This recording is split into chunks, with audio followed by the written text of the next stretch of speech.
اب آئیے بسم اللہ الرحمن الرحیم، اب یہ سورہ بقرہ شروع ہو رہی ہے۔ سورۃ البقرہ جو 286 آیات پر مشتمل ہے، تقریباً 2.5 پاروں پر پھیلی ہوئی ہے۔ ہر شخص جانتا ہے کہ یہ قرآن حکیم کی حجم کے اعتبار سے سب سے بڑی سورت ہے، لیکن یہ معاملہ صرف حجم کا نہیں ہے۔ نبی اکرم صلی اللہ علیہ وسلم نے اسے سنام القرآن قرار دیا ہے۔ آپ نے فرمایا لکل شیء سنام، ہر چیز کی ایک چوٹی ہوتی ہے، جیسے اونٹ کا کوہان ہوتا ہے۔ وسنام القرآن البقرہ، سنام القرآن، قرآن کی چوٹی جو ہے وہ سورۃ البقرہ ہے۔ یہ نوٹ کر لیجئے جو میں نے کل آپ کو جو مختلف مکی اور مدنی صورتوں کے گروپوں کے بارے میں بتایا تھا کہ یہاں سے اب پہلی منزل بھی شروع ہو رہی ہے اور پہلا گروپ بھی شروع ہو رہا ہے، اور اس کے ساتھ جو اگلی صورت آئے گی وہ اس کا جوڑا ہے، سورہ آل عمران، جس کی سب سے نمایاں علامت یہ نوٹ کیجیے، یہ بھی الف لام میم سے شروع ہوئی، اگلی بھی الف لام میم سے شروع ہوگی۔ اس کے بعد 2 صورتیں مدنی اور ہیں، لیکن ان دونوں میں نہ حروف مقطعات ہے نہ کوئی اور تمہیدی کلام ہے، براہ راست خطاب سورہ نساء میں یا ایھا الناس اور سورہ مائدہ میں یا ایھا الذین آمنوا، کوئی تمہیدی بات نہیں، کوئی حروف مقطعات نہیں، براہ راست خطاب۔ وہ ایک جوڑا ہے سورہ نساء اور سورہ مائدہ، اور یہ ایک جوڑا ہے سورہ بقرہ اور سورہ آل عمران۔ سورہ بقرہ اور سورہ آل عمران کو نبی اکرم صلی اللہ علیہ وسلم نے الزہراوین بھی قرار دیا ہے۔ زہرا کہتے ہیں بڑی روشن چیز کو، یہ حضرت فاطمہ رضی اللہ تعالی عنہا کے نام کے ساتھ آتا ہے، فاطمۃ الزہراء، تو زہرا بہت روشن دمکتی ہوئی شے۔ الزہراوین، یہ 2 نہایت دمکتی ہوئی صورتیں ہیں جو قیامت کے دن 2 بدلیوں کی شکل میں ظاہر ہوں گی، حضور نے فرمایا، اور جو لوگ ان صورتوں سے محبت کرتے تھے ان پر سایہ کریں گے۔ اللہم ربنا اجعلنا منہم، ہمیں اللہ تعالیٰ ان میں شامل فرما دے۔ اس سورہ مبارکہ کو 2 حصوں میں تقسیم سمجھیے۔ ویسے تو یہ کہ رکوع آئیں گے، پارے بھی بدلیں گے اس میں، لیکن حصے 2 ہیں۔ پہلے حصے میں اصل روئے سخن سابقہ امت مسلمہ سے ہے، یہود سے، بنی اسرائیل سے۔ دوسرے حصے میں اصل خطاب موجودہ امت مسلمہ سے ہے، امت محمد سے صلی اللہ علیہ وسلم۔ پہلے حصے میں 18 رکوع ہیں لیکن آیات 152 ہیں۔ دوسرے حصے میں 22 رکوع ہیں لیکن آیات 134 ہیں۔ گویا کہ اس سے آپ کو توازن نظر آئے گا کہ اگرچہ ادھر رکوعوں کی تعداد کم ہے 18، لیکن آیات کی تعداد زیادہ ہے 152۔ دوسرے حصے میں رکوعوں کی تعداد زیادہ ہے 22، لیکن آیات کی تعداد 134۔ اسی لیے اس کا ایک نام میں نے تجویز کیا ہے، وہ اس لیے تاکہ کچھ حقائق آپ کے ذہنوں میں ان ناموں کے حوالے سے بھی انشاءاللہ محفوظ ہو جائیں گے۔ سورۃ الامتین، 2 امتوں کی سورت، اس لیے کہ تقریباً نصف اس کی ساری بحث جو ہے، مرکزی بحث، وہ سابقہ امت مسلمہ بنی اسرائیل، اور دوسرا نصف اس میں سارا خطاب وہ ہے موجودہ امت مسلمہ یعنی امت محمد صلی اللہ علیہ وسلم۔ اس کا جو پہلے 18 رکوع ہے یا پہلا حصہ ہے، اس کے اندر ڈویژن فردر ہوگی ورٹیکل، عمودی، پہلے 4 رکوع، پھر 10 رکوع، پھر 4 رکوع۔ لیکن جو 22 رکوع ہیں دوسرے حصے کے، دوسرے نصف کے، اس میں ڈویژن جو ہے جو ہاریزونٹل ہے، وہ افقی تقسیم ہے، عمودی نہیں، افقی، وہ میں بعد میں بیان کروں گا جب ہم وہاں پہنچ جائیں گے۔ ان کو پہلے سمجھ لیجئے کہ اس پہلے حصے کی جو تقسیم میں نے کی ہے، پہلے 4 رکوع، پھر 10 رکوع اور پھر 4 رکوع۔ پہلے 4 رکوع یوں سمجھیے کہ پورے قرآن مجید کے لیے اس کی حکمت اور فلسفے کا جو حصہ مکی قرآن میں بیان ہو چکا تھا اس کا خلاصہ ہے۔ جب یہ سورت نازل ہو رہی ہے تو یہ تو مدینے میں حضور تشریف لا چکے ہیں، 12-13 سال جو ہے گزر چکے ہیں، اور ان 12-13 سالوں کے دوران 2/3 قرآن نازل ہو چکا ہے۔ اس میں جو بھی حکمت، فلسفہ اور بنیادی دعوت، یہ جو چیزیں مکی قرآن میں بیان ہوئی، ان کا خلاصہ نچوڑ نکال کر یہاں 4 رکوعوں میں رکھ دیا گیا۔ اگرچہ ان میں بھی جب گہرائی میں آپ دیکھیں گے تو روح سخن جو ہے وہ بنی اسرائیل کی طرف ہے، وہ میں بعد میں عرض کروں گا، لیکن اضافی طور پر یہ سمجھ لیجئے کہ پورے مکی قرآن کے حکمت اور پیغام کا خلاصہ ان 4 رکوعوں میں۔ پھر 10 رکوع ہیں جن میں براہ راست خطاب ہے سابقہ امت مسلمہ، یا بنی اسرائیل۔ اس کے بھی 2 حصے ہیں۔ پہلے ایک رکوع میں دعوت ہے، بڑا انداز اس کا بڑا پیارا ہے، اس میں دعوت ہے، ایمان لاؤ محمد پر صلی اللہ علیہ وسلم۔ اور اس کے بعد 9 رکوع ہیں ملامت کے، ملامت، تنقید، تم نے یہ کیا اور یہ کیا اور یہ کیا، ہم نے یہ احسان کیے، یہ احسان کیے، یہ احسان کیے، تم نے یہ ناشکری کی، یہ ناشکری کی، یہ ناشکری کی۔ اور اس سب کا نتیجہ آخری 4 رکوعوں میں ہے کہ اب تمہیں اس منصب سے معزول کیا جا رہا ہے جس پر تم 2000 برس تک فائز رہے، اور تمہیں ہٹا کر اب ایک نئی امت محمد کی شکل میں جو وجود میں آ چکی ہے صلی اللہ علیہ وسلم، اسے اس پر فائز کیا جا رہا ہے۔ اور اس کی علامت کے طور پر اسے میں کہا کرتا ہوں کورونیشن، تاج پوشی۔ ایک امت معذور، دوسری امت اس کا نصب ہو رہا ہے، اس کی تاج پوشی کے لیے سمبل، علامت کیا ہے؟ قبلہ تحویل۔ وہ قبلہ یروشلم، سابقہ امت کا قبلہ اب ادھر رخ نہیں ہوگا، اب اہل توحید کا قبلہ یہ مکے کی طرف ہوگا، بیت اللہ کی طرف ہوگا۔ تو تحویل قبلہ کا مضمون ہے جو ان 4 رکوعوں میں آتا ہے۔ تو یہ میں نے تھوڑی سی تمہید جو ہے آپ کے سامنے رکھ دی ہے۔ اب بسم اللہ کیجیے۔ بسم اللہ الرحمن الرحیم، الف لام میم۔ الف لام میم یہ حروف مقطعات ہیں، یہ علیحدہ علیحدہ پڑھے جاتے ہیں، علم نہیں پڑھ سکتے اس کو۔ الف لام میم، ہا میم ہے، ہا علیحدہ میم علیحدہ، اگرچہ لکھے ہوئے ہوتے ہیں جڑے ہوئے، کاف ہا یا عین صاد لکھے ہوئے جڑے ہوئے، پڑھے جائیں گے علیحدہ علیحدہ، قطع علیحدہ کرنا۔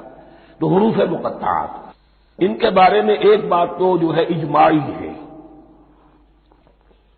سب کے نزدیک مسلم ہے، ان کا کوئی حتمی مفہوم اور ان کے حتمی معنی کسی کو معلوم نہیں سوائے اللہ اور اس کے رسول کے۔ اس معنی میں یوں بھی کہا گیا یہ کوڈ ورڈز ہیں، جیسے کہ کوئی میسیجز جو ہیں ادھر ادھر بھیجے جاتے ہیں، سیکرٹ میسیجز، تو کچھ کوڈ ورڈز ہوتے ہیں جس سے سمجھ میں آتا ہے کہ یہ بات واقعتاً صحیح سورس سے آ رہی ہے، واللہ عالم۔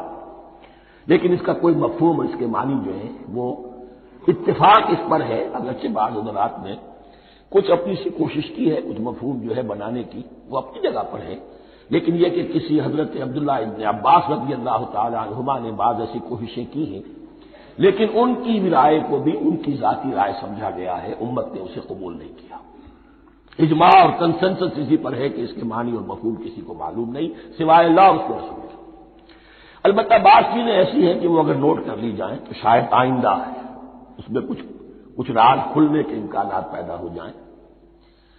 دیکھیے عربی زبان کے جو الفابیٹس ہیں ان کی تعداد 29 ہے یا 28 ہے، میں بتا چکا ہوں۔ الف اور حمزہ کو ایک سمجھے تو 28 ورنہ 29۔ پہلی بات یہ نوٹ کیجئے، قرآن حکیم کی 114 سورتوں میں سے 29 سورتوں میں ان کے شروع میں یہ حروف مقطعات آئے ہیں۔ دوسری بات یہ کہ اس میں 28 کا نصف کیجئے تو 14 استعمال ہوئے، 14 نہیں استعمال ہوئے، بالکل آدھی تعداد استعمال ہوئی ہے۔ تیسرے یہ کہ جو شروع اور آخر اور درمیان 3 حصوں میں تقسیم کر دیجئے آپ، 9 9 9 پلواڑی 27، ایک طرف 10 رہ جائیں گے۔ پہلے حصے میں سے بہت کم حروف لیے گئے، بہت کم۔ آخری حصے کے تقریباً تمام حروف ہیں، تقریباً۔ درمیانی حصہ وہ ہے کہ جس میں آپ نے دیکھا ہے کہ عربی میں جوڑوں کی شکل میں ہے، صاد ضاد، فرق کیا ہے نقطے کا، سین شین فرق کیا ہے نقطوں کا، را زا فرق کیا ہے نقطے کا۔ تو جو بھی نقطے والا لفظ ہے وہ نہیں لیا گیا، اور جو بغیر نقطے کے غیر منقوط ہے وہ لیا گیا۔ پھر اس میں 3 صورتیں ہیں جن میں ایک ایک حرف آیا ہے، سورہ قاف، سورہ نون، سورہ صاد۔ پھر صورتیں ہیں جن میں 2 آئی ہیں، جن میں 3 آئے ہیں، پھر 4 آئے ہیں، 2 ہی صورتیں ہیں جن میں 4 ہیں، اور 2 ہی صورتیں جن میں 5 ہیں۔ تو یہ ہے صرف یوں سمجھیے کہ اعداد و شمار۔ اس کے حوالے سے کچھ آدمی غور کرے تو شاید کوئی بات نکلے۔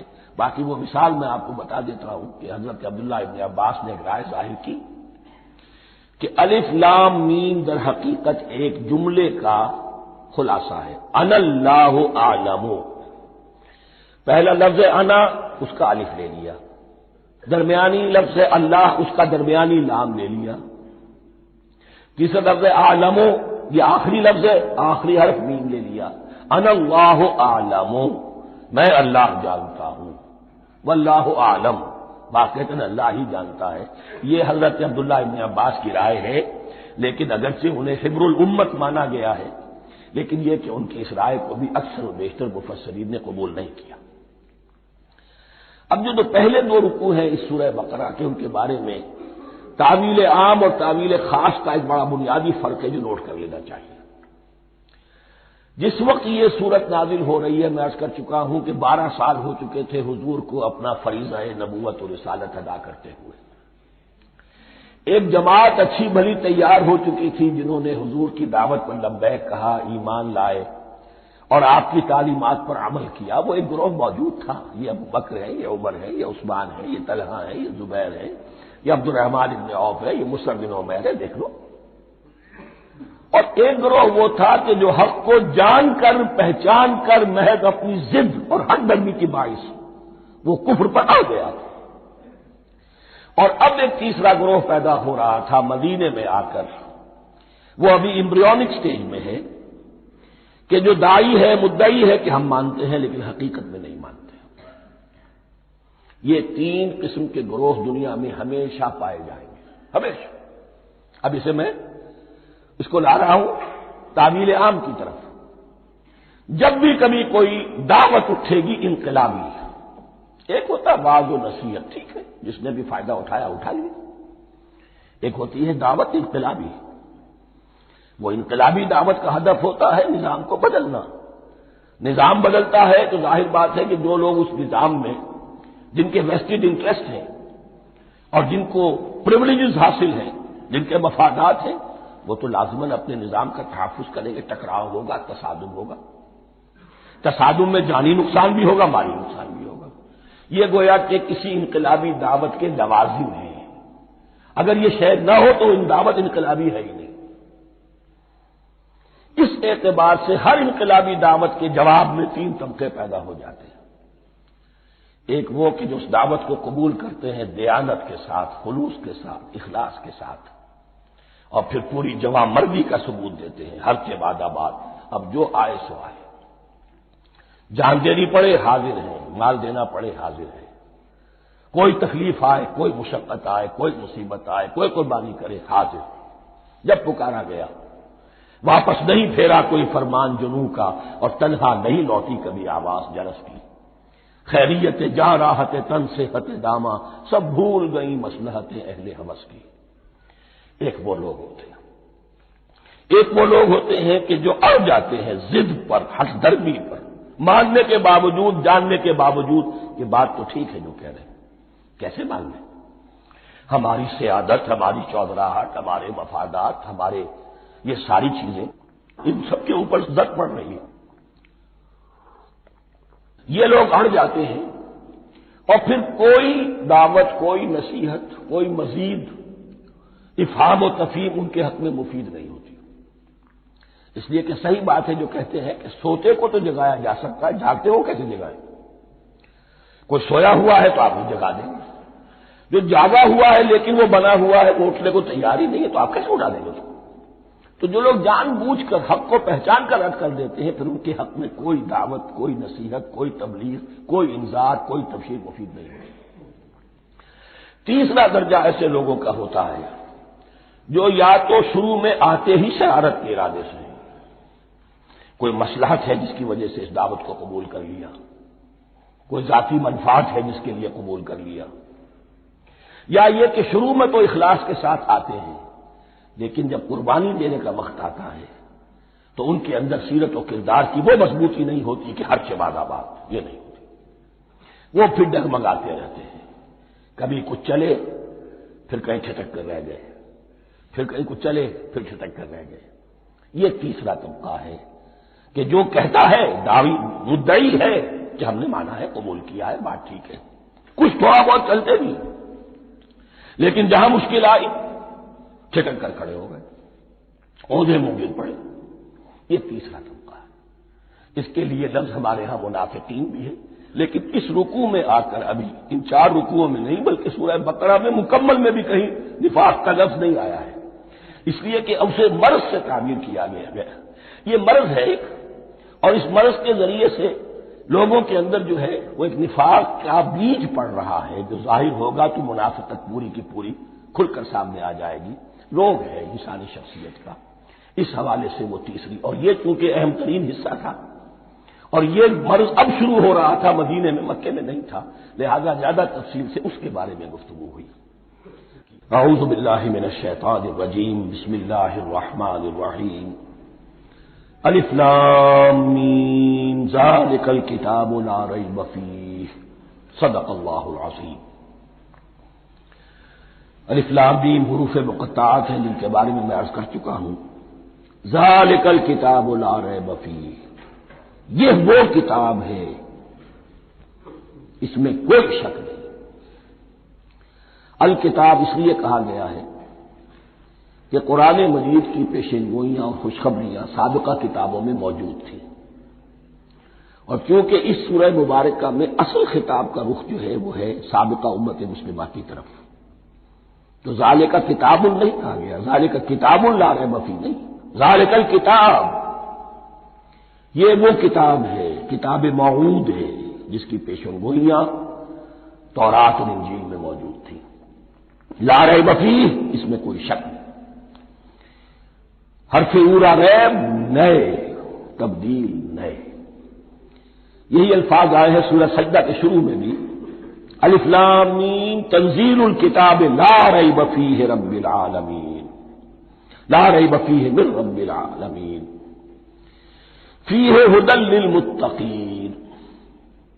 فیہ دونوں طرف مل سکتا ہے، لا ریب فیہ اسے معانقہ کہتے ہیں، لا ریب فیہ پڑھیں گے تو ھدی سے شروع کر دیں گے، لا ریب پر ختم کر دیں گے تو فیہ ھدی للمتقین، یہ دونوں معنی درست ہوں گے۔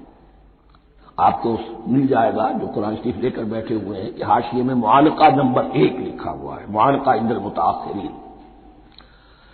ھدی للمتقین یہ ہدایت ہے، رہنمائی ہے اہل تقوی میں جو بچنا چاہیں۔ تقوی کا اصل مفہوم سمجھ لیجئے، بقا یقین، کسی کو بچانا، تقوی خود بچنا۔ جن لوگوں کے اندر فطرت سلیمہ ہوتی ہے ان میں اخلاقی حس موجود ہوتی ہے، وہ بری چیز سے بچنا چاہتے ہیں، بھلی کو حاصل کرنا چاہتے ہیں، وہ لوگ ہیں کہ جو گویا کہ اس قرآن کا اصل مخاطب ہے، وہی اس سے استفادہ کر سکیں گے۔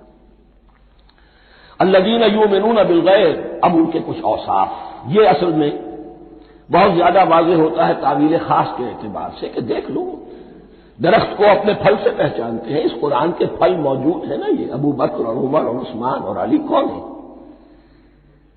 یہ جو مہاجرین آئے ہیں چل کر، مدینے والوں دیکھو یہ کون ہیں، ان کی شخصیتیں کیا ہیں، ان کا کردار کیا ہے، ان کے اوصاف کیا ہے، یہ کس درخت کے پھل ہیں؟ یہ اس بینہ کے پھل ہیں، یہ اس ذکرہ کے پھل ہیں۔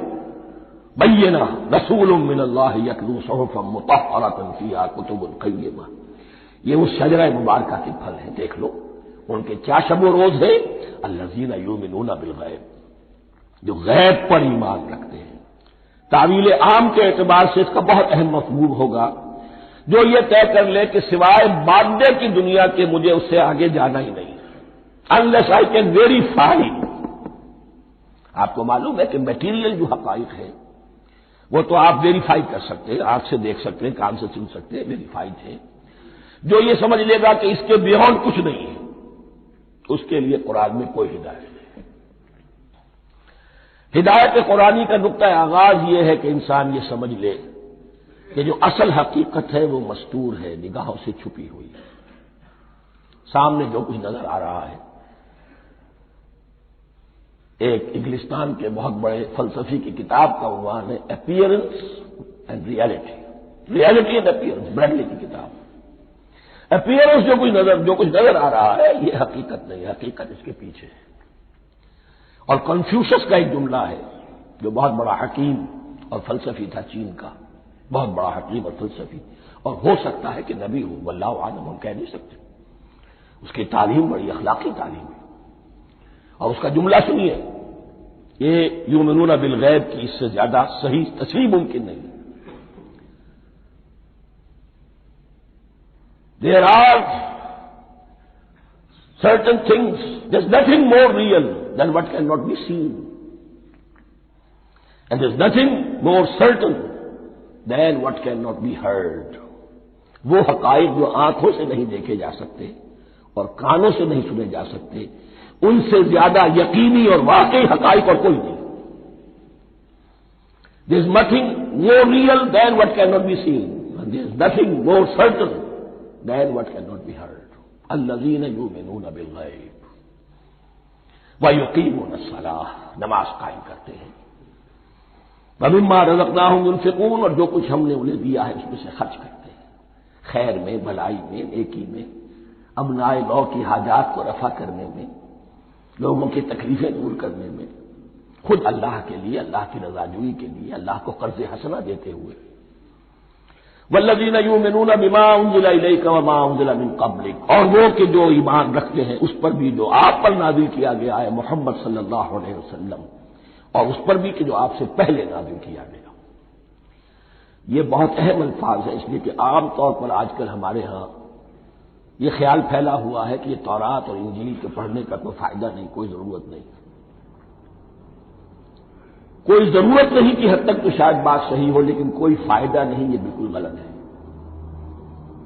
یہ ابتدا ہے قرآن کی، اور کس قدر اہتمام کے ساتھ کہا جا رہا ہے، ایمان صرف قرآن پر نہیں، اس پر بھی کہ جو اس سے پہلے نازل کیا گیا۔ اور سورہ نساء کی آیت، اور سورہ نساء نازل ہوئی ہے کہیں جا کر سن 6 ہجری میں، یا ایھا الذین آمنوا آمنوا باللہ ورسولہ والکتاب الذی نزل علی رسولہ والکتاب الذی انزل من قبل۔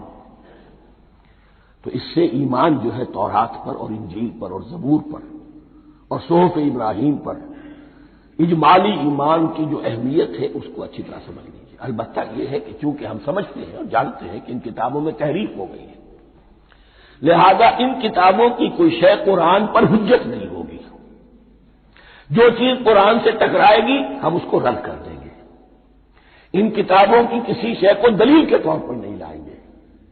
لیکن جہاں قرآن مجید کی کسی بات کی نفی نہ ہو رہی ہو تو بہت سے حقائق ہمیں ان کتابوں ہی سے ملتے ہیں۔ انبیاء کے مابین جو زمانی ترتیب ہے، کرونالوجیکل آرڈر جو ہے، وہ تو ہمیں تورات سے ملتا ہے، قرآن میں تو نہیں۔ قرآن میں کبھی حضرت نوح کا ذکر بعد میں ہے، حضرت موسیٰ کا پہلے، وہ باہر تو کسی اور پہلو سے ترتیب آتی ہے، لیکن وہاں ہمیں تاریخ ملتی ہے ابراہیم کی، اسحاق کی، یعقوب کی، انبیاء بنی اسرائیل کی، موسیٰ کی، عیسیٰ کی، یہ ساری چیزیں۔ تو اس کی اہمیت جو ہے اس کو سمجھ لیجئے۔ والذین یؤمنون بما انزل الیک وما انزل من قبلک وبالآخرۃ ھم یوقنون، آخرت پر وہ یقین رکھتے ہیں۔ نوٹ کرنے والی بات کیا ہے کہ باقی سب چیزوں کے لیے لفظ ایمان آیا، آخرت کے لیے ایقان کیوں؟ واقعہ یہ ہے کہ انسان کے عمل کے اعتبار سے سب سے زیادہ مؤثر شے ایمان بالآخرہ ہے۔ ایمان بالآخرہ ہے تو عمل سیدھا رہے گا کہ ہاں مجھے جواب دہی کرنی ہے، جانا ہے، اٹھنا ہے، اللہ کے حضور حاضری ہے۔ اگر یہ یقین ہے تو عمل صحیح ہوگا۔ اس میں کمی ہو گئی تو توحید جو ہے وہ بھی بس ایک عقیدہ، ایک ڈوگما بن کے رہ جائے گی۔ ایمان بالرسالت بھی بدعات کو جنم دے گا، عید میلاد نبی بنا لیجئے اور کچھ عشقیہ اشعار کہہ دیجئے، نعتیہ اشعار کہہ دیجئے، اللہ اللہ خیر صلی اللہ، یہ ایمان بالرسالت کے مظہر ہوں گے۔ عمل انسان کا درست ہوتا ہے آخرت کے یقین کے ساتھ۔